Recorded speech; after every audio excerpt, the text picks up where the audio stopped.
158cm. 그 키로 승무원 할 수 있겠어? 고1 때부터 나는 승무원을 꿈꿔왔다. 지금은 31살이다. 내 키는 158cm. 승무원이 되기엔 작은 키다. 키는 바꿀 수 없어도 꿈까지 포기하진 않았다. 부모님의 반대로 항공운항과 대신 4년제를 갔고 졸업할 즈음엔 코로나까지 터졌다. 이를 병행하며 2년 동안 스튜어디스를 준비했지만 서류에 붙어도 면접에선 늘 떨어졌다. 그러다 어느 순간 스스로에게 묻게 됐다. 내가 키가 작아서 계속 떨어지는 걸까? 이제 나는 31살이다. 사람들은 말한다. 이제 현실을 봐야지. 이쯤이면 포기할 때도 됐잖아. 내가 좋아하는 영화 주토피아에는 이런 말이 나온다. Anyone can be anything. 후회 없이 딱 1년만 더 해보자. 안녕하세요. 저는 31살, 키 158cm인 승무원 준비생입니다. 솔직히 이 영상을 켜기까지 엄청 오랜 고민했어요. 왜냐하면 이건 성공한 이야기도 아니고 아직 결과가 나온 도전도 아니거든요. 그래도 기록해두고 싶었어요. 적어도 제가 제 자신한테 도망치지 않았다는 증거를요. 이 영상은 제가 2026년 1년 동안 후회 없이 승무원을 도전해보는 첫 기록의 시작입니다. 고등학교 1학년 때였어요. 자사고에 진학해서 매일 새벽에 일어나 밤 10시까지 강제자습을 하던 시기였죠. 성적순으로 앉아 숨막히던 자습실에서 제게 질문했어요. 남들처럼 안정적인 길이 정말 내가 원하는 길일까? 그러다 고1 때 회장을 하면서 담임 선생님과 가까워졌고 선생님 추천으로 코엑스 서울국제관광전에 가게 됐어요. 사실 그때까지 저는 동생 심장수술 때문에 한 번도 해외여행을 가본 적이 없었거든요. 40개가 넘는 나라가 한 공간에 모여있는 걸 보는데 갑자기 세상이 확 넓어지는 기분이 들었어요.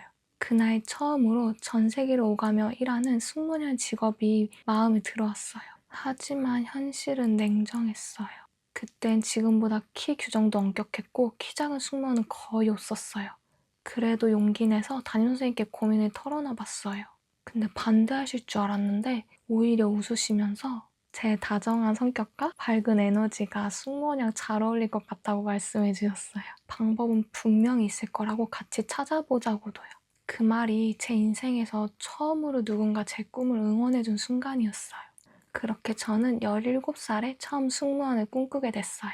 하지만 그 다음에 처음으로 꿈을 포기하란 말도 들었어요. 고2 때 담임 선생님은 키도 작은데 무슨 승무원이냐며 자사고까지 와서 말도 안 되는 꿈을 꾼다고 단호하게 말하셨어요. 부모님도 앞으로 키 때문에 상처받을 저를 걱정하며 반대하셨죠.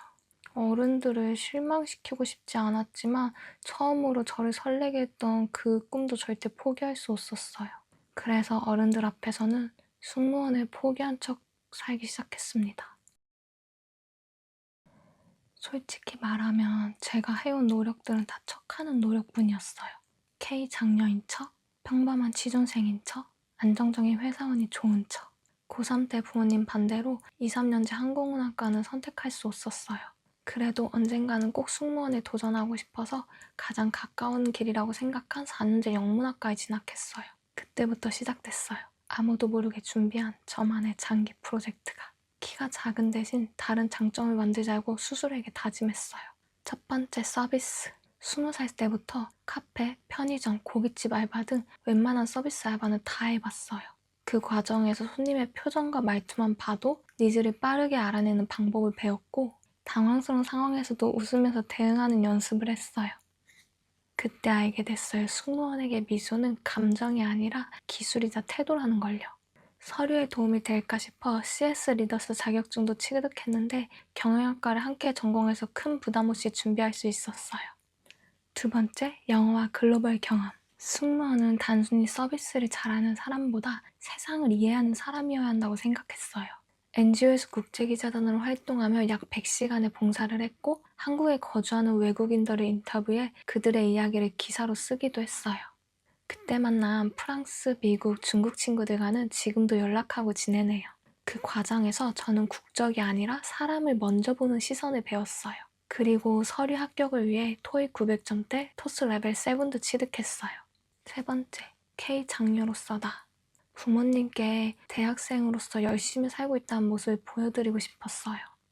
카카오 에디터 Z로 합격 후 활동하며 처음엔 노출수 25이던 콘텐츠가 꾸준히 하다 보니 25만까지 올라갔어요. 결국 우수 에디터로 선정돼 상금도 받았고 그 과정에서 배웠어요. 포기하지 않으면 끝날 때까지 끝난 게 아니라는 걸요. 서울관광재단 마이스 홍보단으로도 활동하며 카드뉴스 제작, 블로그 글도 쓰면서 콘텐츠로 돈을 벌어보는 경험도 했어요. 그땐 다 보여주기식이라 생각했지만 지금 돌아보면 커넥팅 더 다츠, 이 모든 점들이 지금 유튜브를 시작한 저를 만들었어요. 그렇게 아무도 모르게 혼자 준비해왔는데 제가 졸업할 쯤 코로나가 터졌어요. 그리고 승무원 채용도 아예 멈춰버렸죠. 많은 승중생 분들이 그때 꿈을 내려놓았을 거예요. 저는 아무에게도 말 못하고 그냥 혼자 버텼어요. 정말 한순간에 꿈이 사라진 기분이 들었어요. 언제 다시 시작되는지도 모르고 기다릴 날짜조차 없었으니까요. 그래서 결국 다른 일을 시작했습니다. 카카오 페이지에서 일도 하고 아빠 회사로 이직해 사업도 배우고 나름대로 열심히 살았어요. 남들이 보기엔 괜찮은 길처럼 보였을지도 몰라요. 근데 마음 한구석에서 계속 같은 말이 맴돌았어요. 난 아직 시작도 못 해봤는데. 그러다 2021년 10월 국내에서 2년 만에 처음으로 승무원 채용이 열렸어요. 바로 에어로케이 항공사였어요. 오랜만에 채용이 열려 거의 200대 1 경쟁률이었는데 기적처럼 서류에 합격했어요. 그리고 그 뒤로도 에어프레미아, 진에어, 아시아나, 대한항공 등 신기하게도 서류는 계속 붙었어요. 그때 처음 느꼈어요. 아, 내가 그동안 몰래 준비해온 것들이 헛된 시간은 아니었구나. 근데 면접에서는 계속 떨어지면서 다시 마주하게 된 현실이 있었어요. 키. 면접장에 서면 항상 제가 제일 작았어요. 괜히 혼자 더 작아지는 기분이 들더라고요. 그래도 바꿀 수 있는 걸 붙잡고 속상해하기보다 바꿀 수 있는 걸 더 키워보자고 다짐했어요. 영어, 체력, 태도, 멘탈. 러닝하면서 혼자 계속 되뇌었어요. 괜찮아. 포기할 때까지 끝난 거 아니야.